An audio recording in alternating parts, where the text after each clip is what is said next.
were talking about the table reading. You want to continue? Well, I think that the point I was trying to make is that the writers were very, very fungible to Bill, because Bill had such a clarity of what he wanted to do. And not that they weren't great, and we ended up having writers who actually went with Bill's flow, and instead of throwing their arms up in the air as a couple of early writers did, understood that this was going to be the time of their life. And it was a wild ride, but I think that they all became much better writers because of it. Why did the series end? Well, it ran out of stories after 9 years, right? Yeah, and The Simpsons had come on opposite it, and its ratings were finally beginning to fade, and it was time. Were there any stories that you wanted to do but never did in that series? No. You smile when you said that. Yeah, I just remembered some of the things that Bill was pitching. But, there were stories he wanted to do that we didn't want to do. Right. No, I mean, at one point, Bill, comes across as having a very strong point of view. And you have to get to know him for a couple of weeks or months before you realize that that's Bill. That, the cigar comes out of the mouth. He says, "We're going to go to Kenya. We're going to shoot a 2-episode thing in Kenya." And it's not until you know him for a couple of months that you realize you can just go, "No, we're not." He'll go, "Oh, okay. Well, then you know what we should do." So yeah, there was going to be a travel to Kenya, but no, we talked him out of that. But yes, we can think of episodes that we might have done if we hadn't known that you could actually talk to Bill and talk him out of some things. How do you think the show affected the fortunes of the sitcom as a genre after that? Well, people say it single-handedly revived it. NBC went from getting a 10 share on Thursday nights to a 50 share, and it went throughout the evening. Cheers, which was languishing, was all of a sudden a big hit. Family Ties was all of a sudden a big hit, and I think people began to see that it really wasn't about the forum, it was about the idea itself. Let's talk about the spin-off series, A Different World, that came from The Cosby Show. How did that come about? It was Bill's idea. Bill thought it would be a terrific thing. Bill has always been very socially conscious, and he's been really a quiet revolutionary, I'd say, in the way he has nudged society in one direction or the other. I mean, he really has been fabulous. He thought it would be a great idea to, have a half-hour comedy set in a predominantly black college, so that kids out there could actually see that there was an alternative to, the usual suspects of colleges that especially black kids might be applying to. So, and he was very involved with, I think it was Howard University at the time, and he knew Spelman. He knew a lot about predominantly black colleges, and he supported them. And so this was set in A Different World was set in a predominantly black college, and we spun Denise out, the character of Denise out, because she was of college age, and but it was very much Bill's instigation that led to this series. Was he very hands-on that series as well? No, not particularly. By the way, Bill was hands-on in certain ways and not at all. Like, he never looked at a rough cut. He never. We had Final Cut on all these shows. He never gave us a note. Right. That particular series, what I think he wanted to do is he had an idea, and it ended up being a brilliant idea, because while the show probably isn't considered by industry wags to be the best show ever, it significantly raised awareness of black colleges. And in fact, I was very proud of the fact that a couple of years after the show was on the air, I read some statistic that enrollment in black colleges had quadrupled, applications had quadrupled.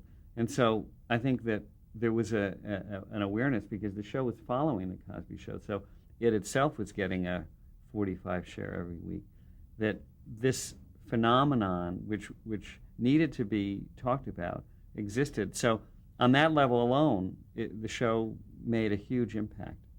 The show also changed through the years because of Lisa Bonet's departure. How did that affect the show? Well, it was really an ensemble. I mean, I think Bill felt that Denise was the window into this situation, but it didn't hang on her specifically. In 1988, you began executive producing Roseanne. How did that come about? Actually, the way we develop shows often is that we kind of look at what's not on television and what ought to be and what we as, people living lives are thinking about and what's, what we'd like to see on television. We kind of like start as audience and not as producers. And so what wasn't on at the time was anything about a working mother. Working mothers were part of other shows that were really about the guy, and the wife was an adjunct to the thing, and she might or might not have a job. But there was no show about the absurdity and really the prevalence of the phenomenon of the working mom in America, and it had, in 1988, there was something like 85% of households in America, including a full-time working mother. So it was, and it still continues to this day, that it's a phenomenon that was relatively recent at the time, that it had been building up, the percentages had been building up until America was just full of these households where the mother was working 8 hours or so a day and coming home and working another 8 to do the kids and the house and the thing, because nothing had changed really at home. Nobody was doing what the woman used to do. She was just doing 8 hours of something else as well now. So to talk about that phenomenon was something that was, near and dear to my heart, and we thought that it was, and Tommy, because we knew we needed a loud and interesting and unique and in-your-face kind of presence to take it to the more outrageous end of the spectrum. Tommy actually suggested that this comedian that we had seen on The Tonight Show, that we thought was just very funny, that we should take a chance on her actually being the center of the show. Even though she was not an actress. And I don't think anyone would say she ever became a great actress, but she had such a distinct voice that we said, well, this is a lot better than casting The Usual Suspects. The Usual Suspects. So we just surrounded her with terrific actors. We just surrounded her with the best actors we could possibly find. I mean, they were fabulous. Laurie Metcalf and John Goodman, Estelle Parsons for, some of those episodes. Fabulous cast. We learned something which may not be so obvious, which is that as strong as Bill Cosby was, that show worked in large part because he had this incredible ensemble to play off of. And the same thing was true of Roseanne. People generally directed their comments about the star power of Roseanne or the star power of Bill Cosby, but without John Goodman. And there's a story which was that Karen Manderbach had seen John Goodman in an opera, right? Or Shakespeare, I think it was. Maybe it was Shakespeare, but she'd seen this actor, and we were looking for a long time for who could play Roseanne's husband. It was a critical role because if he liked her, some of her acerbic attitude about raising children would be softened a bit. And we needed to have somebody be as strong as Roseanne. And we found him. We adored him. He did a screen test with Roseanne, but there was a problem about his schedule. And the network felt very strongly they wanted the show immediately. They wanted it in a great time period. And we had to turn down a wonderful time period for that show because John Goodman wasn't available. And it was a great lesson for us because it taught us again that they've got their own demands, the networks, and they've got their own schedules. But we would rather get it right and not sort of screw it up because you've got only one chance with the audience. And so we pushed the show back until Goodman was available, and when it went on the air, it was in large part due to his acting that made Roseanne so special. How much of a role did Roseanne play in the development of the show? None. In the development of her character, she played a role because, her voice is so distinctive. But she had been doing a stand-up comedy. She had developed a persona in her stand-up comedy, which was, she called it the domestic goddess, where she wasn't a working woman at all. She stayed home. She was lazy. It was a funny persona, and hey, if my husband comes home and the kids are still alive, I've done my job. It was very funny. It was very outrageous and sardonic and fabulous. It wasn't anything like the working class heroine that we kind of turned her into. You know, we took it 180 degrees around, still with that great voice, but just turning it around to another way of life and another character. But her voice was very much part of that. Her attitudes and her comedy were very much a part of the formation of that character. But the show was, she was just cast into the show. The script was written, you know, the intention of the show was there. We cast her. And I remember a meeting we had with her where, because she had never done any acting. And we said, okay, do you think you're up to this, like being the center of a show? We described what the show would be. She went, cool, you know, and what we wanted the show to accomplish, you know, to talk about the absurdity and the craziness and the wonderfulness and awfulness of being a working mom in America today.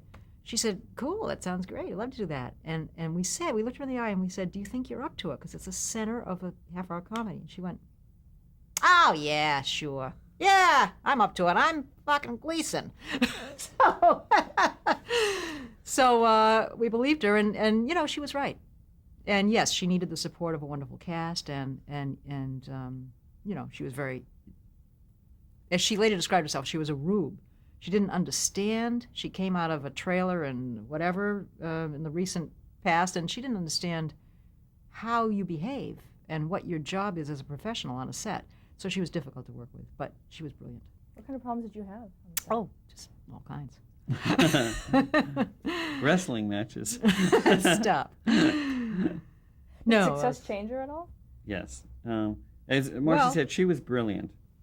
But I think that celebrity is a very complicated proposition. And she came into this situation and out of nowhere became probably the most popular woman in America overnight. And it was difficult, and I think that we always had issues with her about the development of the script, and there was a lot of tension on that set, which was completely different than the Cosby Show. The Cosby Show Was we didn't have an argument with Bill for the run of the show, not one argument. He was But heaven. from the very beginning, Roseanne called me. We did what we thought was a wonderful pilot. As pilots go, and sometimes pilots aren't perfect, but as pilots go, this was a really, it was like an A+ as a 22-minute piece of film to sell a series. And we were editing it, and we were just feeling so great because we thought that we had something that really was valuable and about something. And Roseanne called me during the editing and said that she hated the experience and she was going to quit and she wasn't going to do the series. And it was like a blow to the stomach because we're just actually in the editing room watching something that we think is going to be really special. And I don't know whether she meant it for that moment or was trying to get something for it, but there was too much tension on that show, and it was never appropriate. How did you try to resolve it? Well, soon after that, she called. I was in Cape Cod on vacation, and she had her agent call to say that unless we fired 7 people, the director, the head writer, the whatever, I mean, just 7 random people. She didn't even know them that well. We'd only done 1 or 2 episodes or something, that she was going to leave the show. So, and then and this agent of hers got ABC on the phone, this guy at ABC who was head of comedy programming or series programming at the time, thinking that they could leverage the ABC guy over us. So I just said, well, tell her goodbye. Bye-bye. Did you mean it? Absolutely. We were not going to be blackmailed into firing people that we have contracts with who are doing a fabulous job. And the ABC guy backed me up. The ABC guy was outraged, too. So. She always was playing chicken with us. Yeah. So she came back, obviously. How did the series evolve during its run? There were cast changes and storyline changes.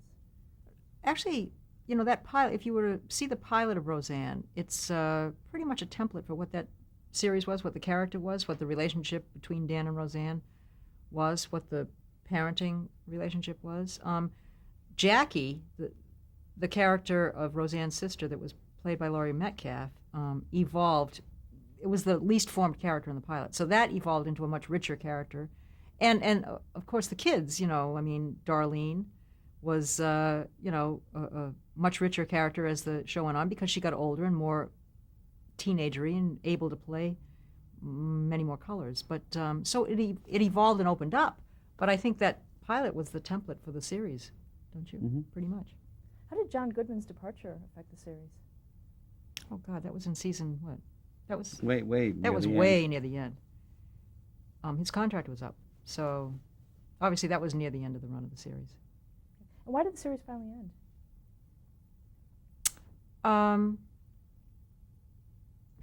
Well, there were several reasons, but the most obvious reason was that ABC canceled it.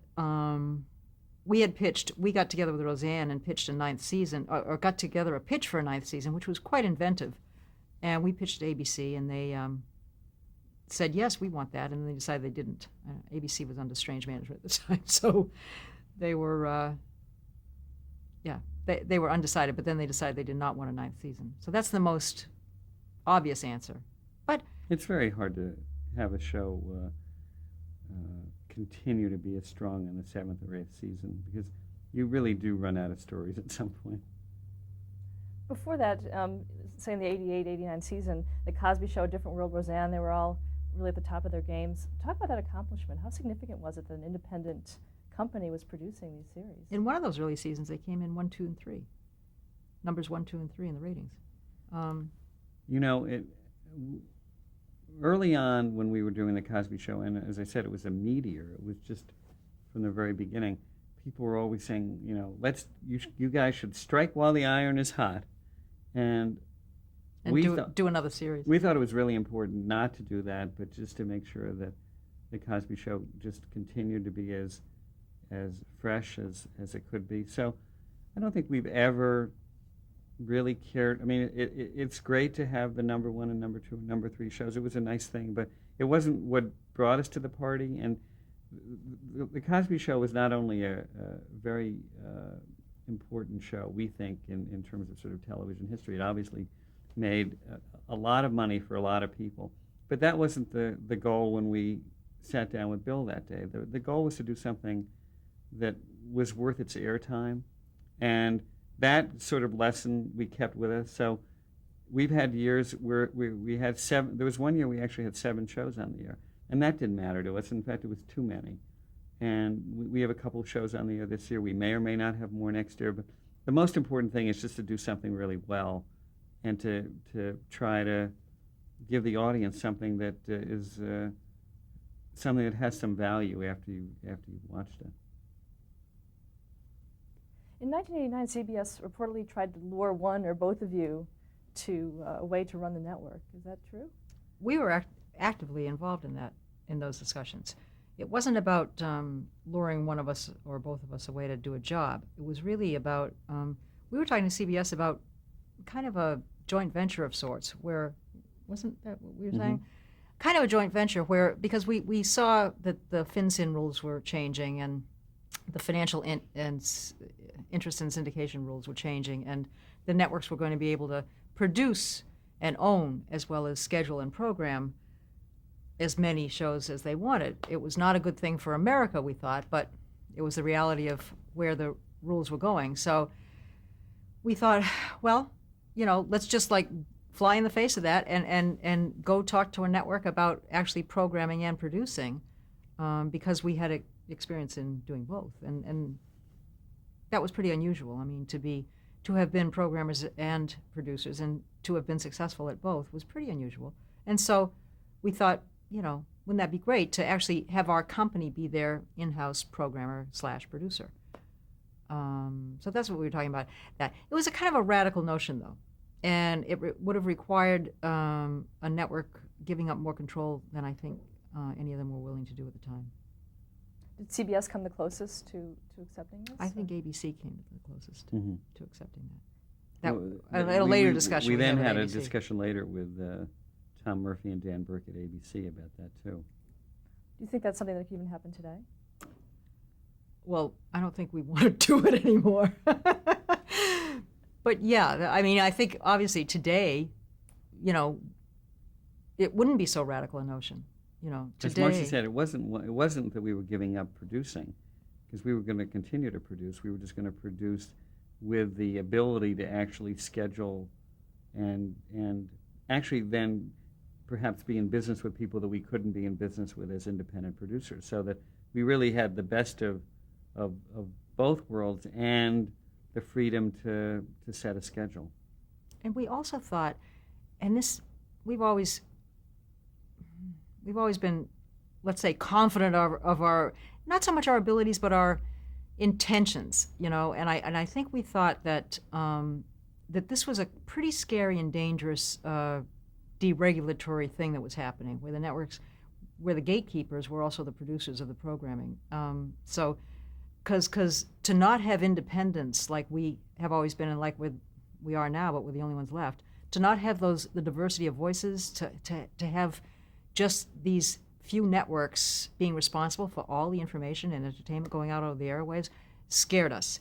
And so we thought, well, you know what? At least if we're in charge, our intentions are right. We grew up at ABC as programmers when people were still talking about the public airwaves, the public trust, that these corporations did not own the airwaves. They were lucky enough to be using those airwaves free, you know, and so that they, in return, had a public trust that they needed to serve the public, you know, in a variety of ways.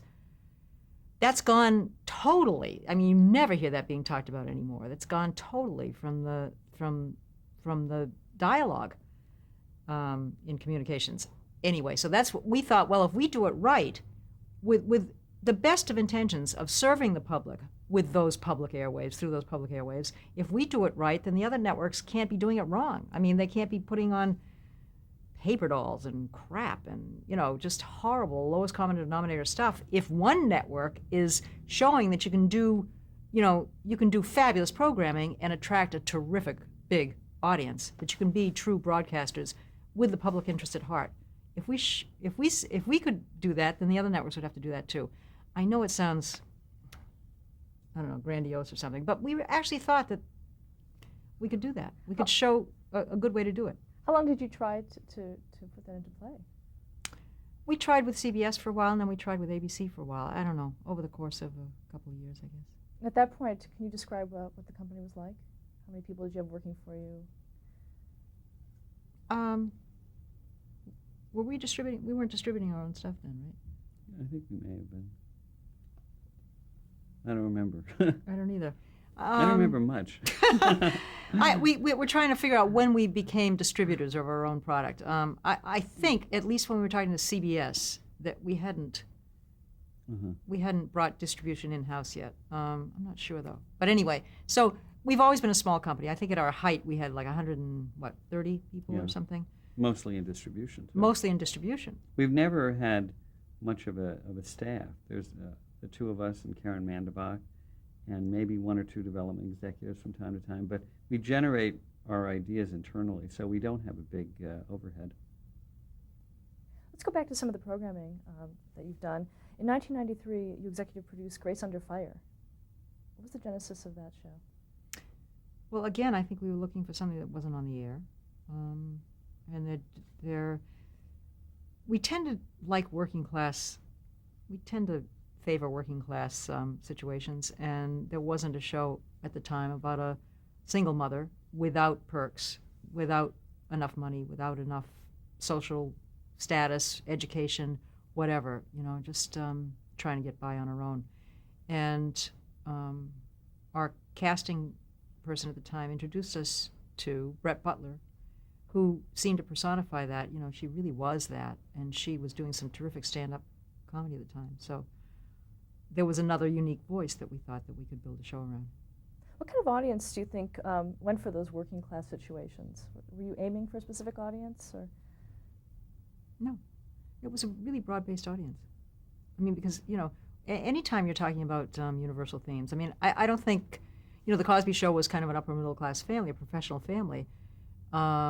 Roseanne and Grace Under Fire were working class people. I don't think, I would guess there was not a whole lot of difference We should find that out, actually. But I would guess there was not a whole lot of difference. A hit is a hit, you know, and at least in the case of Roseanne and Cosby, they were hits, and a hit attracts people of all age groups and all economic levels. Let's talk about Sybil in 1995. Again, how did that come about? Well, again, that was, well, actually, Sybil came to us, and she wanted to do a half-hour comedy. So, and she came to us with an idea about being an advertising executive or something. And we sort of, again, we thought, well, what could this be about? You know, it's one of the first questions we ask ourselves, what is this about? What could the show be about? And so Sybil was 45 or 48 or 50, I can't even remember. Not that old, but 40 something. And so we thought, well, she's a beautiful woman. So usually we like to start with people who aren't, you know, who are more kind of just mainstream looking and whatever, because people can relate to them and we can relate to them. But Sybil was a beautiful woman, but she was 40 something, and she was concerned about in her personal life the fact that it doesn't matter how beautiful you are or how on top of your game you are, when you're 40 something, at least in this country, you start becoming invisible when you're female and 40 something, you know. So we thought, okay, that's something to talk about. So I think that was the genesis of the show. And what about the production? Was it a difficult show to produce? Not particularly. No. Chuck Lorre was the head writer. We'd worked with him on Roseanne and Grace Under Fire. So it was a very pleasant show to do, and you know, the show ended up, I think, being moved around. That was one of our first experiences of the difficulties of keeping a show successful when it gets moved around a lot, and that show got moved around a lot by CBS. But one of the greatest joys of that show was Christine Baranski, who's a fabulous, fabulous comedic actress. She was great, and we had been fans of hers for years. We had met with her years before, had lunch with her in New York when we were doing the Cosby Show, just to say, we want to do something with you. And she said, I don't want to leave New York. I don't want to do a half-hour comedy. So for Sybil, we tried to woo her into doing it, and CBS was dead set against casting her. They just didn't get it, you know. So we had a casting session. We said, you know, here's our deal with you, CBS. We will do our honest level best to match her, to bring in people who we feel as good about or almost as good about. We will do our best to try to beat her, or at least match her, and we will bring her and 3 or 4 other women in to read for you. And we did. We brought fabulous actresses in, as well as Christine. Christine was still our favorite. But we didn't try to snow them. We didn't try to bring in lesser actresses. We actually, you know, and we read one after the other, and Christine we read last. And to their credit, the CBS guys turned to us and said, okay, you're right. When you're right, you're right. You know, you can cast her. So she was a joy. And the show was a joy because a lot of it was very good. Okay, let's stop there to change the tape.